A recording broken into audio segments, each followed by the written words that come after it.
Ռուսաստանը 23 թվականից ցորենի արտադրության անկում ունի, 24-25 անկում էր, այս տարվա սկզբին ցորենի արտադրողների ասոցիացիայի նախագահան ողբում էր և գոռում էր նրա մասին, որ ցորենի ուրեմն բերքը մոտավորապես 40%-ով նվազել է, իսկ որակը ընկել է 80%-ով, որովհետև սերմերը, որոնք որ տալիս էին բարձր կարգի ցորեն, դրանք դրսից էին, Ռուսաստանը չի աճացնում, ռուսական ցորենը վաղուց անասնակեր է, և Հայաստանին ուղարկել են անասնակեր, սա ուղղակի որ հասկանանք, ինքը դառնում է սպիտակ քիմիական նյութերի օգտագործմամբ, հատուկ նյութեր են,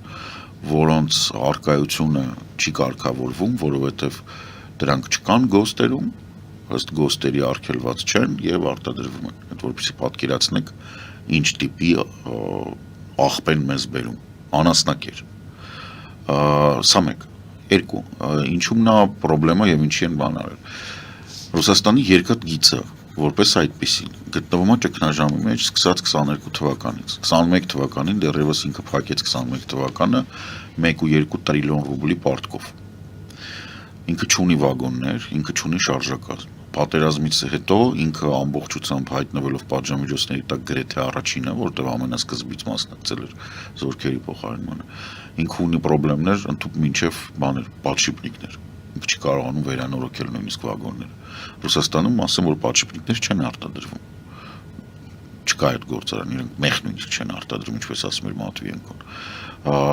չեմ ասում, որ ուրիշ բան չէ, բայց կան արտադրություններ, որոնք ձեռ չեն տալի, և Ռուսաստանում չկային, որտեղ դե կան, որ ինտեգրված է։ Ռուսաստանի երկաթգծերի առաջնայնությունների ցուցակում հարավային ուղղությունը գոյություն ունի մինչև Ռոստով, այսինքն մինչև Ճակատ։ Ճակատից հարավ երկաթգիծը որպես այդպիսին Սոչի քաղաքացիական բաներ, գնացքներ, ուրիշ ոչ մի բան, Սոչի Ադլեր, այդ ուղղությամբ ամառվա սեզոնային, մնացած բաներով ինքը չի աշխատում, ինքը ձեռնտու չի, առաջնայնություններում բանակ Չինաստանին մատակարարում, այսինքն հիմնական շարժակազմերը աշխատում են արևելյան ուղղությամբ, բանակ Չինաստանին բան, սեփական կարիքներ, հյուսիսային, այսինքն Մոսկվա, Լենինգրադ այդ կողմի վրա բան անել, որտեղ Բալտիկ ծովի նավահանգիստները իրանք դեռևս աշխատում են, նույն Սանկտ Պետերբուրգ, Ուсть-Լուգան եւ այլն, ասենք ապրանքների բաների զգալի մասը գնում անդերից, որ գնա արտադրյալ բաներին վաճառքի, այն ինչ որ գնում է վաճառքի են, երրորդ, չորրորդ տեղում նոր կարա հայտնվի բան։ Հիմա այն թվերի մասին, որոնք հնչեցվում են, ինչ-որ 140-150 վագոն ցորեն, հա։ Մինչև հունվարի վերջ 26 թվականի 132 վագոն լրացուցիչ Ռուսաստանը ներկրել է։ Աղբ կուղարկի մեզ, քիմիական զենք կուղարկի, որ քաղցկեղից մարդիկ ստեղ մեռնեն։ Ամեն դեպքում 60 տոննայից ավել չի դա, պատկերացնեք էլ ամեն վագոնը, այսինքն երբ որ խոսքը գնում է 100 վագոնի մասին, խոսքը ընդամենը ինչով 6000 բան տոննայի մասին, հա։ Բայց ես կասեն լաբորատոր ստուգումներ չեն անցվել, այո, դե անցկացրեք, այն որ Ռուսաստանը արտադրում է 3-րդ, 4-րդ եւ արտահանում է 3-րդ, 4-րդ կարգի ցորեն, դա հայտնի էր վաղուց, դա մինչև ուկրաինական պատերազմներ, բարձր կարգի ցորեն հետ-սովետական տարածքում արտադրում Ուկրաինան էր արտադրում, Ռուսաստանը չէր արտադրում,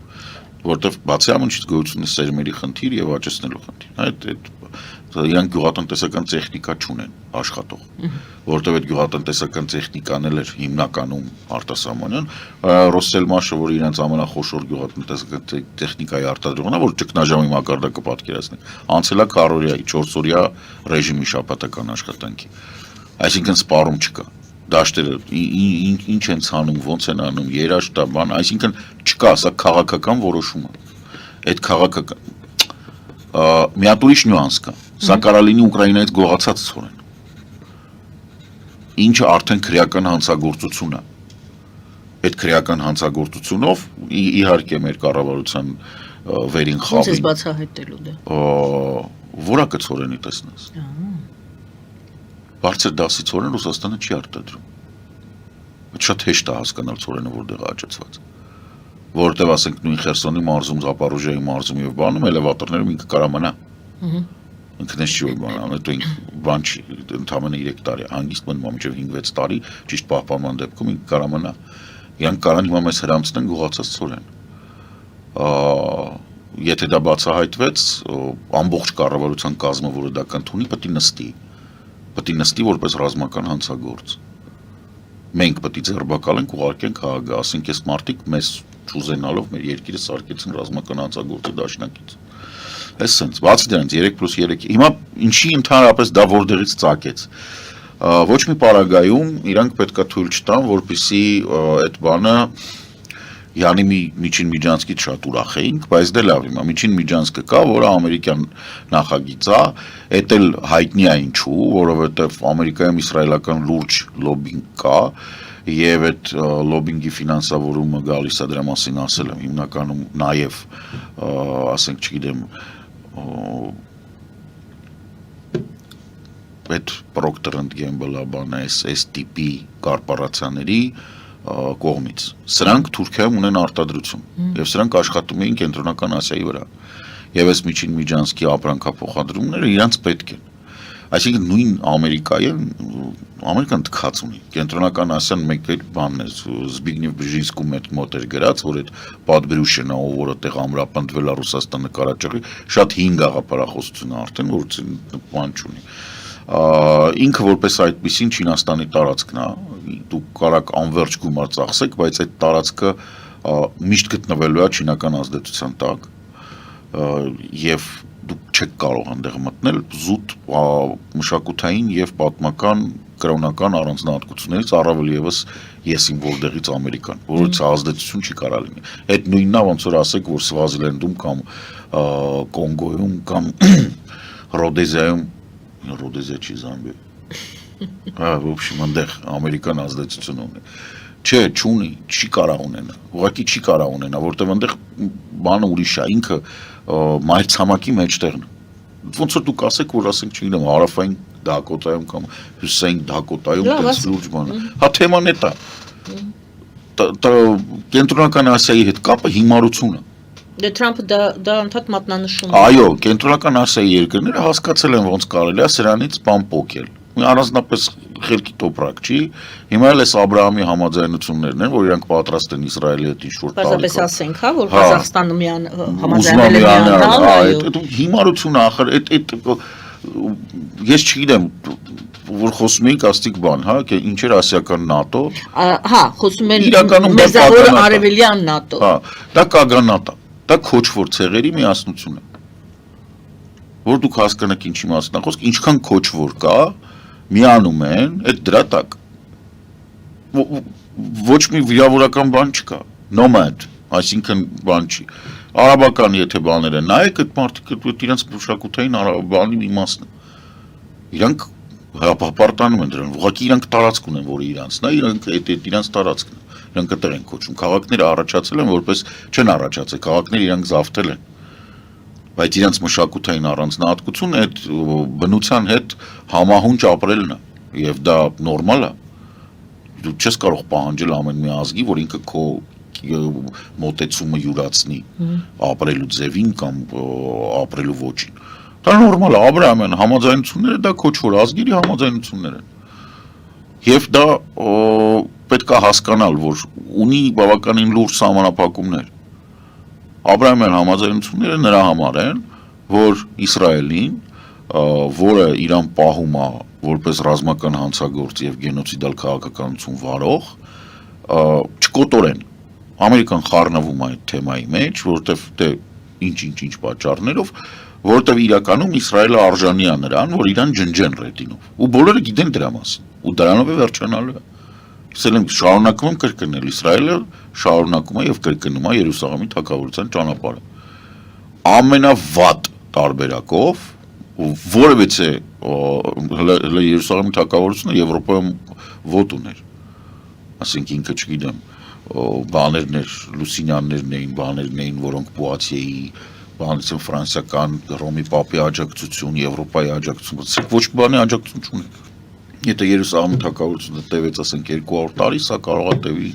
ինչքան է 48-ին ստեղծվել է, կարող է 48-ը մինչև չմնա այդ երկիրը։ Լավ, վատագույն սցենարը ներկայացրեցիք Աբրահամյան Դա վատագույնը չի։ Վատագույն սցենարը, որ այնտեղ բան անեն։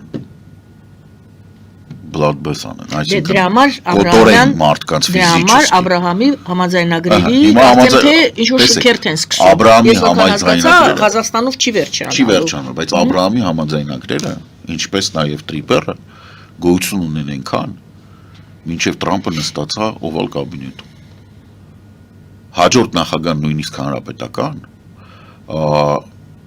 դրանց թուլացնելու է 100% դրանց ուշադրությունը, իսկ կարող է նաև չեղարկի Ամերիկայի մասնակցությունը, որովհետև որից է հիմնավորում չկա, որ ԱՄՆ-ն այդ տիպի ռեսուրս ծախսի անիմաստ տեղը, որովհետև Ամերիկան ռացիոնալ երկիր է, դու չես կարող բանալ, Նյու Յորկը դες օրինակ, Նյու Յորքում ընտրվեց քաղաքապետ, ով քաղաքական կարիերան սկսելու պահից խոսել է Պաղեստինի իրավունքներից եւ Պաղեստինի անկախությունից։ Սա Ամերիկայի ամենահրեական քաղաքն է։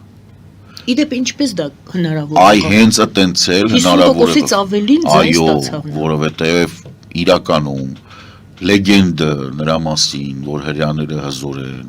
իրանք ամեն ինչ կարան, իրանք շատ են, իրանք սաղառած են, այդ նույն լեգենդն է, որ ասենք մեր մոտից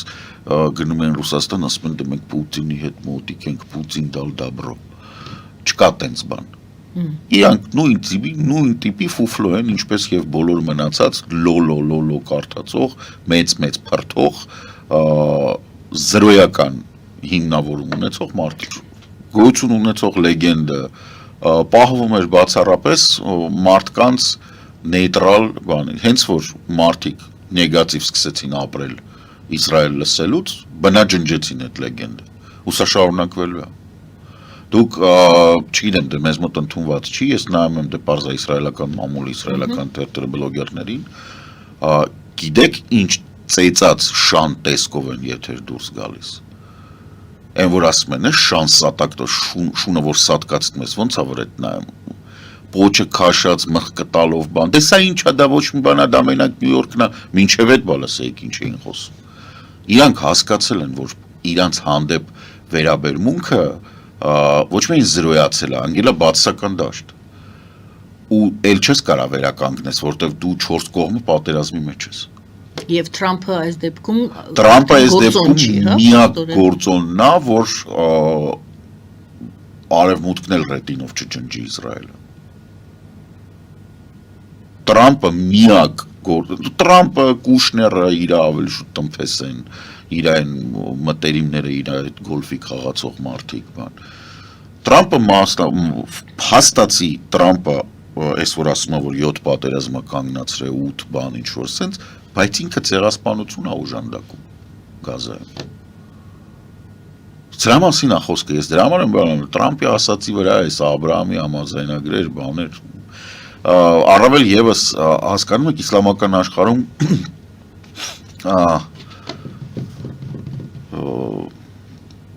Տրամփի նման մարդու մի բան խոսք տալը բան չունի